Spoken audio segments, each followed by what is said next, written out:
everyone. I hope you all are doing great. This is Anu Garg and you are watching Word of Life.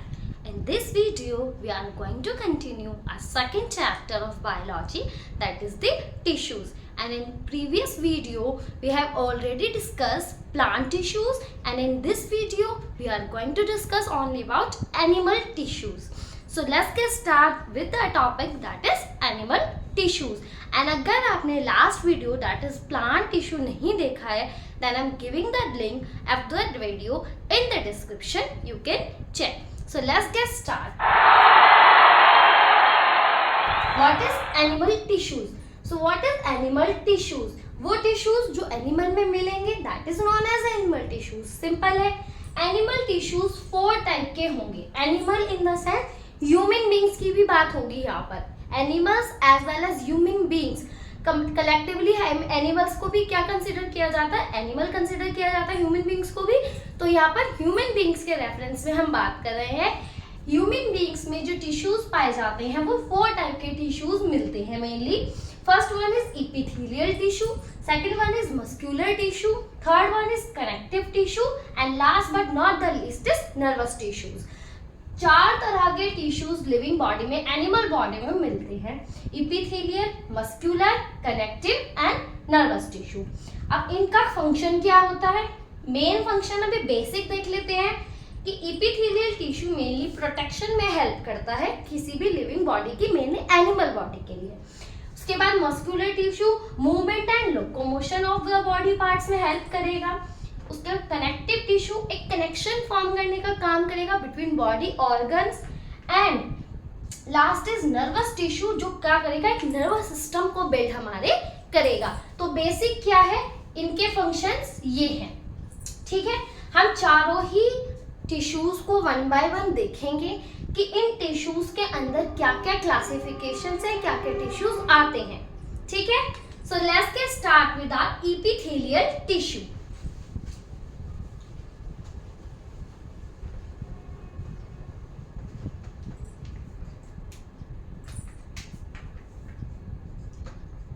We are going to start with epithelial tissue. So epithelial tissue का क्या मतलब है? पहली बात हम अभी basic देख कर आए, वो टिश्यूज जो मेनली प्रोटेक्शन में हेल्प करेंगे. ठीक है, बट इनका फंक्शन ओनली प्रोटेक्शन नहीं है, और भी बहुत सारे फंक्शंस हैं जो कि इपिथेलियल टिश्यू परफॉर्म करता है इन द एनिमल बॉडी. क्या फंक्शन परफॉर्म करता है? पहली बात तो देखेंगे कि ये जो होता है ये लिविंग टिश्यू होता है. कैसा टिश्यू है ये? लिविंग टिश्यू है. इसकी सेल्स लिविंग होती हैं, विद द न्यूक्लियस होती हैं. ठीक है. सेकंड इज इसका फंक्शन है प्रोटेक्शन देना. ठीक है, ये एब्जॉर्प्शन में भी हेल्प करता है एंड समवॉट ये सिक्रीशन में भी हेल्प करता है. अगेन इपिथेलियल टिश्यू की भी क्लासिफिकेशन है, तो उसकी कुछ क्लासिफिकेशन सिक्रीशन में, कुछ एब्सॉर्प्शन में एंड कुछ ओनली प्रोटेक्शन में ही अपना रोल प्ले करती हैं. ठीक है. Next one is intercellular space. Intercellular space का क्या मतलब है? वो स्पेस जो दो सेल है, दो सेल के बीच का जो स्पेस है, that is known as intercellular space. तो बताइए क्या इंटरसेल्यूलर स्पेस इपिथेलियल सेल्स में होगा?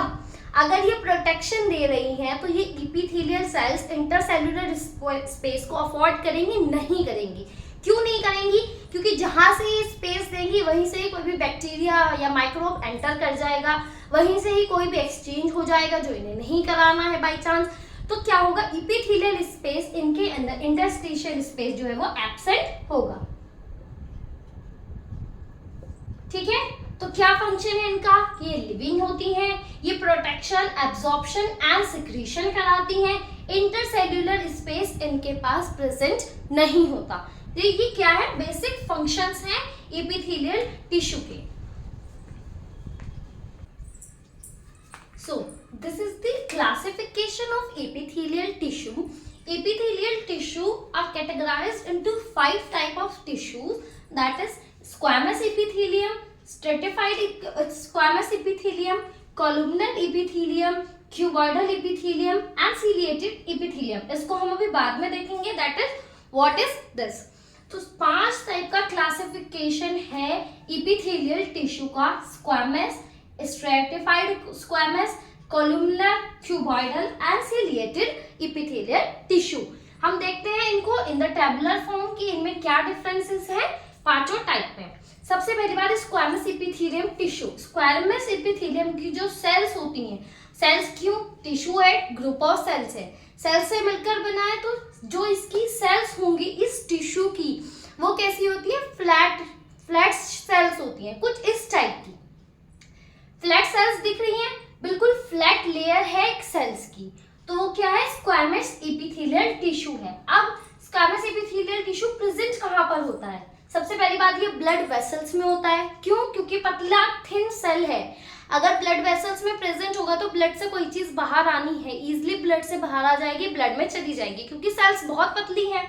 ब्लड वेसल्स में प्रेजेंट होगा, फूड पाइप में प्रेजेंट होगा, and inter side of the mouth, inner side यानी कि हमारे माउथ की जो अंदर वाली ये साइड है, हमारे चिक के अंदर वाली साइड, वहां पर भी क्या मिलता है, स्क्वैमस इपिथेलियल टिश्यू पाया जाता है। इसका फंक्शन क्या होता है, इसका फंक्शन मेनली होता है एब्जॉर्प्शन कराना, एंड इसका फंक्शन है ट्रांसफर कराना सब्सटेंसेस का। ब्लड में प्रेजेंट है, ब्लड वेसल्स में प्रेजेंट है, तो ब्लड से जो चीज ट्रांसफर होनी है वो किसके थ्रू होगी, स्क्वैमस इपिथेलियल टिश्यू के थ्रू होगी। Next is stratified squamous epithelium. इसकी जो सेल्स होती हैं वो भी फ्लैट होती हैं एज स्क्वैमस इपिथेलियम, बस इसकी सेल्स में क्या होता है, फ्लैट सेल्स की बहुत सारी लेयर पे लेयर हो जाती है, मैनी लेयर्स होती हैं फ्लैट सेल्स की, that is known as stratified squamous epithelium. आप ये देख सकते हैं पिक्चर में, ठीक है। उसके बाद स्क्वैमस इपिथेलियम मिलता कहाँ पर है, तो ये मिलता है हमारी आउटर लेयर ऑफ स्किन में। हमारी स्किन है, स्किन की जो मोटी सी लेयर है, इसमें एक लेयर किसकी है, स्ट्रेटिफाइड स्क्वैमस इपिथेलियम की प्रेजेंट है। इसका मेन फंक्शन क्या है, प्रोटेक्शन का है, क्योंकि स्किन में प्रेजेंट है। स्किन मेन फंक्शन क्या कर रही है, प्रोटेक्शन दे रही है हमें अगेंस्ट दी एक्सटर्नल एनवायरनमेंट। तो क्या प्रोटेक्शन प्रोवाइड करने का काम है स्ट्रेटिफाइड स्क्वैमस इपिथेलियम का। Next is columnar epithelium. इसकी जो सेल्स होती हैं वो कॉलम लाइक, सिलेंडर लाइक होती हैं। आप पिक्चर में देख सकते हैं सिलेंडर लाइक सेल्स प्रेजेंट है, इसकी सिलेंडर लाइक सेल्स प्रेजेंट है, और ये कहाँ प्रेजेंट है, इंटेस्टाइन में। हमारी बॉडी में इंटेस्टाइन है हमारे डाइजेस्टिव सिस्टम का पार्ट, इसके अंदर क्या प्रेजेंट है, कॉलुमनर इपिथेलियल सेल्स प्रेजेंट है। अब अगर ये इंटेस्टाइन में प्रेजेंट है, इंटेस्टाइन का काम क्या है, हमारे फूड का डाइजेशन कराना, एब्जॉर्प्शन कराना, तो अल्टीमेटली कॉलुमनर इपिथेलियम भी हेल्प करेगा हमारे फूड के एब्जॉर्प्शन में, इसीलिए ये यहाँ पर प्रेजेंट है, क्योंकि कॉलुमनर इपिथेलियल है, इसकी सेल्स लंबी है, इलोंगेटेड है, इलोंगेटेड सेल्स की वजह से एब्जॉर्प्शन इजी हो जाता है, दैट्स व्हाई इंटेस्टाइन में कॉलुमनर इपिथेलियल सेल हमारा प्रेजेंट है। Next is cuboidal epithelium. Cuboidal epithelium नाम से समझ में आ रहा है, इसकी जो सेल्स होंगी वो क्यूब लाइक होंगी, ठीक है। क्यूब लाइक सेल्स होंगी, कहाँ प्रेजेंट होता है, किडनी में प्रेजेंट होता है, हमारी सलाइवरी ग्लैंड में प्रेजेंट होता है। सलाइवरी ग्लैंड जो कि माउथ में प्रेजेंट है, जो कि सलाइवा सिक्रेट करती है, ठीक है। इसका काम क्या होगा, ये रीएब्जॉर्प्शन में एक तो हेल्प करेगा, किडनी का एक पार्ट होता है, एक फंक्शन होता है रीएब्जॉर्प्शन, उसमें भी कौन, क्यूबॉइडल इपिथेलियल सेल्स हमारी हेल्प करेंगी। एंड नेक्स्ट इसका फंक्शन होगा कुछ हार्मोन्स के सिक्रीशन में ये हेल्प करेगा, वो किस तरह से करेगा वो अब देखते हैं। जैसे कि हमने प्लांट टिश्यू जब देखा था तो पेरेन्काइमा की कुछ मॉडिफिकेशंस थी, क्लोरेन्काइमा एंड एरेन्काइमा, ऐसे ही क्यूबॉइडल इपिथेलियम की कुछ मॉडिफिकेशन है which is known as glandular tissue, glandular epithelial tissue। उसकी भी सेल्स जो होती हैं वो क्यूब लाइक होती हैं, ये मेनली ग्लैंड्स में पाया जाता है। व्हाट इज ग्लैंड, ग्लैंड्स वो सेल है, वो टिश्यू है जो क्या करेंगी, कुछ सिक्रीट करेंगी, कुछ बनाएंगी एंड सिक्रीट करेंगी, that is known as glands. Body में हमारी बहुत सारी ग्लैंड्स प्रेजेंट हैं, सलाइवरी ग्लैंड, लीवर हो गया, pituitary gland, thyroid gland, so many glands are present in animal body. उनमें क्या प्रेजेंट होगा, हमारा ग्लैंडुलर टिश्यू प्रेजेंट होगा, जो कि सिक्रेशन, उनके हार्मोन्स के सिक्रेशन में हेल्प करेगा। Next is the ciliated tissue. Ciliated tissue में जो सेल्स होंगी उसके पास एक hair like structure, that is cilia present होगा। आप देख सकते हैं इसमें आपको ये हेयर लाइक स्ट्रक्चर्स ऊपर दिखाई दे रहे हैं, दीज आर नोन एज सीलिया, ठीक है। इन सीलिया का काम क्या होगा, ये हमारा रेस्पिरेटरी ट्रैक्ट में प्रेजेंट होगा, ये वाला epithelial tissue, that is ciliated epithelial tissue. And इसका फंक्शन क्या होगा, रेस्पिरेटरी ट्रैक वो ट्रैक है जिसके थ्रू हम रेस्पिरेशन करेंगे। रेस्पिरेशन मतलब हमने एयर को लिया, उससे एनर्जी बनाई, एनर्जी के बाद जो वेस्ट था उसको बाहर एक्सेल आउट किया, ठीक है। ये हम 10th क्लास में देखेंगे जब हम अपना लाइफ प्रोसेस देखेंगे, दैट व्हाट इज रेस्पिरेशन। तो हमारा क्या था, जब रेस्पिरेशन में सीलिएटेड एपिथेलियल टिश्यू प्रेजेंट था, इसके पास सीलिया है, हेयर लाइक प्रोजेक्शंस है। ये हेयर लाइक प्रोजेक्शन क्या करेंगे, जब हम एयर को इनहेल करेंगे तो हेयर के साथ कुछ डस्ट पार्टिकल भी एयर के साथ अंदर चले जाएंगे। अब उनको यहीं पे ट्रैप करने का काम कौन करेंगे, ये सीलिया करेंगी, जिससे एयर के पास जो डस्ट पार्टिकल है वो यहीं पर रुक जाए और एयर अंदर बिल्कुल प्योर फॉर्म में पहुंचे। So this is the whole classification of epithelial tissue. So now let's move on to our next tissue, that is muscular tissue. So what is muscular tissue? Muscular tissue present in muscles. वो tissue जो muscles में present होगा obvious है, वो muscular tissue कहलाएगा। ये भी living tissue होता है, again इसके अंदर nucleus भी present होता है। ये help करता है locomotion and movement में। What is movement and what is locomotion? क्या ये दोनों same term है या different term है? Yes, different term है दोनों ही। What is the difference between locomotion and movement? अगर हम एक ही जगह खड़े होकर कोई भी एक्शन कर रहे हैं, हम मूव कर रहे हैं हमारे हैंड्स को, हमारे टंग को, तो ये क्या है, मूवमेंट है, ठीक है। अगर हम एक ही जगह खड़े होकर कोई मूवमेंट कर रहे हैं, दैट इज मूवमेंट। बट अगर मैं एक जगह से दूसरी जगह जाऊं, उसके दौरान जो मूवमेंट होगा दैट इज लोकोमोशन।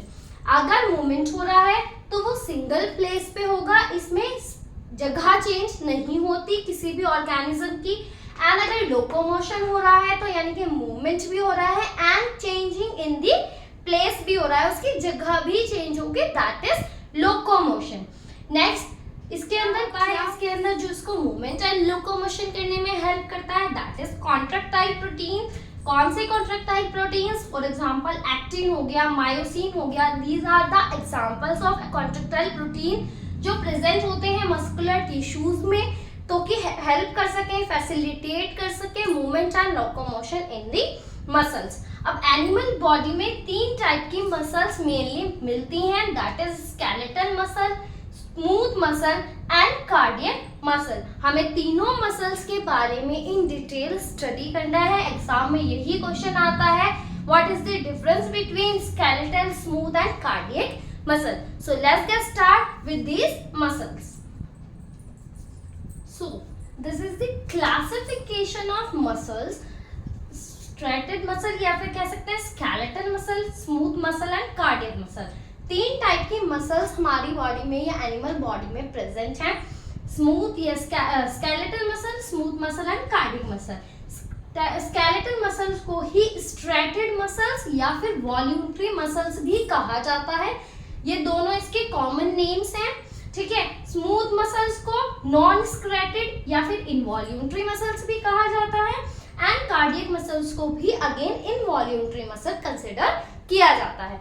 अब तीनों के स्ट्रक्चर्स देख लेते हैं पहले एक बार। जो हमारी स्केलेटल मसल्स होती है, इनका जो स्ट्रक्चर होता है वो लॉन्ग सिलेंड्रिकल टाइप का होता है। इसमें जो सेल्स होती हैं, टिश्यूज होते हैं, वो लॉन्ग सिलेंड्रिकल शेप के होते हैं। ये पिक्चर में आप देख सकते हैं लॉन्ग सिलेंड्रिकल टाइप के आपको सेल्स या टिश्यूज इसमें नजर आ रहे होंगे, ठीक है। उसके बाद इसमें अंदर जो सेल्स के अंदर न्यूक्लियस होता है, इसके अंदर मल्टी न्यूक्लिएटेड होती है, यानी कि बहुत सारे न्यूक्लियस एक ही सिंगल सेल के अंदर मिल सकते हैं, ठीक है। उसके बाद नेक्स्ट पॉइंट आ जाता है इसका कि ये प्रेजेंट कहाँ पर होती है, ये बंडल्स में प्रेजेंट होती है, यानी कि बंडल बनाकर बहुत सारे मसल्स फाइबर एक साथ कंबाइन होते हैं, बंडल बनाकर प्रेजेंट होते हैं।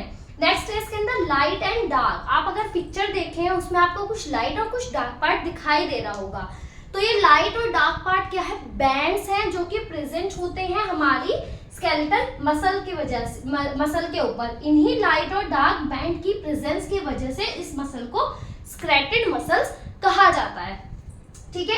उसके बाद हम इसका देख लेते हैं स्मूथ मसल का। स्मूथ मसल की जो शेप होती है that is spindle shape. Spindle shape in the sense इस टाइप की शेप होती है, ठीक है। साइड से टेपरिंग एंड्स होते हैं, कॉर्नर्स पॉइंट एंड होते हैं, बीच में से थोड़ी वाइडर होती है, ठीक है। तो स्पिंडल शेप इसकी शेप होती है। उसके बाद इसके अंदर सिंगल न्यूक्लियस पाया जाता है इसकी सेल्स के अंदर। ये प्रेजेंट होती है हमारी शीट में, यानी कि sheet like structure, sheet like structures में प्रेजेंट होती है। लाइट एंड डार्क बैंड्स जैसे कि हमने स्केलेटल मसल में देखे वो इसमें एब्सेंट होते हैं, that's why they are known as non skeletal muscles. ठीक है, उसके बाद हमारा कार्डियक मसल देख लेते हैं। कार्डियक मसल भी सिलेंड्रिकल शेप होती है, बट इनकी जो सिलेंडर की साइज होता है वो थोड़ा छोटा होता है as compare to the skeletal muscle. उसके बाद ये भी यूनिन्यूक्लिएट होती हैं, ये ब्रांच होती हैं, यानी कि इनमें इस तरह से ब्रांचेस निकली होती हैं। ठीक है, इनमें इस तरीके से क्या होता है, ब्रांचेस निकली होती हैं मसल्स के अंदर, ये ब्रांच्ड होती हैं। And light and dark bands इनके अंदर प्रेजेंट हो भी सकते हैं, नहीं भी होते हैं, लेकिन बहुत फेंट, बहुत धुंधले से प्रेजेंट होते हैं, बहुत लाइट प्रेजेंट होते हैं, दैट्स व्हाई प्रेजेंट और नॉट प्रेजेंट भी कहा जा सकता है। अब वॉल्यूंटरी इनवॉल्यूंटरी का क्या मतलब है? वॉल्यूंटरी का मतलब है वो मसल्स जिनको हम अपनी मर्जी से मूव कर सकते हैं। ठीक है, स्केलेटल मसल्स यानी कि जो हमारे स्केलेटल सिस्टम में प्रेजेंट है, हम अपना हाथ अपनी मर्जी से मूव कर सकते हैं, हम अपना पैर अपनी मर्जी से मूव कर सकते हैं। तो ये क्या है, स्केलेटल मसल्स हैं जिन्हें हम अपनी मर्जी से मूव कर सकते हैं। तो ये क्या कहलाती है, वॉल्यूंटरी मसल्स कहलाती हैं। इनवॉल्यूंटरी का क्या मतलब होता है, ऐसी मसल्स जिनको हम अपनी मर्जी से कंट्रोल नहीं कर सकते, इनका मूवमेंट हमारी मर्जी से कंट्रोल नहीं होता। फॉर एग्जाम्पल हार्ट की मसल है, या इंटेस्टाइनल मसल है, या फूड पाइप। जब हम खाना खाते हैं, हमारा जो फूड पाइप है वो कंटिन्यूअस कॉन्ट्रैक्ट एंड रिलैक्स करता है ताकि फूड को आगे पास किया जा सके, वो हम अपनी मर्जी से कंट्रोल नहीं कर सकते। हमारी blood vessels continuous contract relax करती रहती है, वो हम अपनी मर्जी से कंट्रोल नहीं कर सकते, तो वो क्या कहलाती है, इनवॉल्यूंटरी मसल्स कहलाती है। स्ट्रक्चर समझ में आ गया तीनों ही हमारी मसल्स का। अब इनकी लोकेशन देख लेते हैं। तो स्केलेटल मसल्स है तो कहाँ प्रेजेंट होंगी, हमारे स्केलेटल सिस्टम में प्रेजेंट होंगी, हमारे बोन्स के साथ भी प्रेजेंट होंगी। दूसरा ये कहाँ प्रेजेंट होती है, हमारे लिम्फ यानी कि hands and leg, collectively hands and legs को क्या कहा जाता है, लिम्फ कहा जाता है। तो लिम्फ में भी क्या प्रेजेंट होंगी, लिम्फ्स के अंदर ये प्रेजेंट होंगी। नेक में हमारी टंग, हम जीभ को अपनी मर्जी से हिला सकते हैं, हम हमारी टंग अपनी मर्जी से हिला सकते हैं, अपनी मर्जी से चाहे तो उसको रोक सकते हैं। तो वो क्या है, इनवॉल्यूंटरी मसल है, यानी कि एक स्केलेटल मसल है। उसके बाद हमारी स्मूथ मसल्स कहाँ पर प्रेजेंट होती है, हमारे स्टमक में, हमारे इंटेस्टाइन में, हमारे ब्लड वेसल्स में, हमारे यूरिनरी ब्लैडर में। उसके बाद कार्डियक मसल, कार्डियक टर्म ही किसके लिए आती है, हार्ट के लिए आती है। तो ये कहाँ प्रेजेंट होंगी, सिर्फ हार्ट में। ऐसी मसल्स जो कि हार्ट बनाने में हेल्प करेंगी, हार्ट में प्रेजेंट होंगी, that is known as cardiac muscles. Cardiac term relates to the heart. And cardiac muscles का अक्सर एग्जाम में पूछा जाता है कि इनका फंक्शन क्या होता है। तो ये क्या करती हैं, पंपिंग ऑफ ब्लड में ये हेल्प करती हैं, पंपिंग ऑफ ब्लड में हेल्प करती है हमारी कार्डियक मसल। अब इनकी वर्किंग देख लेते हैं। हमारी स्केलेटल मसल्स की वर्किंग क्या होगी, ये लगातार कॉन्ट्रैक्ट करेंगी, बहुत फास्ट इनका कॉन्ट्रैक्शन होता है क्योंकि मसल्स है, कॉन्ट्रैक्ट तो करेंगी, सारी मसल्स कॉन्ट्रैक्ट करती हैं। बस जो स्केलेटल मसल होती है इनका कॉन्ट्रैक्शन काफी फास्ट होता है, बट एट द एक पॉइंट आकर ये क्या करती है, थक जाती हैं, फैटिक हो जाती हैं कि हम अब आगे मूव नहीं कर सकते। हम अपने हैंड को कंटिन्यूअस अगर मूव करते रहेंगे, थोड़ी देर बाद हमारा हाथ क्या होगा, दुखने लगेगा, अब हमारी हिम्मत नहीं होगी कि हम इसको फर्दर मूव कर सकें। तो एक टाइम पे आकर हमारी बॉडी कैसी हो जाएगी, टायर्ड हो जाएगी, मसल्स क्या होंगी, टायर्ड हो जाएंगी, दैट इज नोन एज कि टायर्ड हो गई है, स्केलेटल मसल टायर्ड हो जाती हैं। स्मूथ मसल ये भी कॉन्ट्रैक्ट करती हैं, but as compare to skeletal muscle इनका कॉन्ट्रैक्शन थोड़ा कम होता है, स्लो होता है, और ये थकती नहीं है बहुत जल्दी। हमारे पेट की, हमारे इंटेस्टाइन की, हमारे ब्लड वेसल्स की जो मसल्स होती है वो बहुत ज्यादा जल्दी थकती नहीं है। नेक्स्ट हमारा आ जाता है कार्डियक मसल। कार्डियक मसल्स की भी कॉन्ट्रैक्टाइल जो प्रॉपर्टी होती है वो बहुत फास्ट होती है, कंटिन्यूअस एक रिदम मैनर में क्या करती है, मूव करती है, कॉन्ट्रैक्ट करती है, एंड ये तो कभी भी टायर्ड नहीं होती, कभी भी हार्ट अपना वर्क करना बंद नहीं करता, चाहे वो अभी हो बाद में हो। हम जब से बॉर्न हुए हैं तब से, बॉर्न होने से भी इवन पहले से, ठीक है, क्या था, हमारी कार्डियक मसल अपनी एक्टिविटी परफॉर्म कर रही है, एंड टिल द डेथ क्या करेंगी, अपनी एक्टिविटी परफॉर्म करेंगी। कार्डियक मसल्स कभी भी टायर्ड नहीं होती है। सो this is all about the types of muscle present in the animal body. Video we have covered about epithelial tissue and the muscular tissue. Next, connective tissue and nervous tissue we will discuss in our next video. Till then, if you like this video to be helpful for you, do like, share and subscribe my channel for such knowledgeable videos.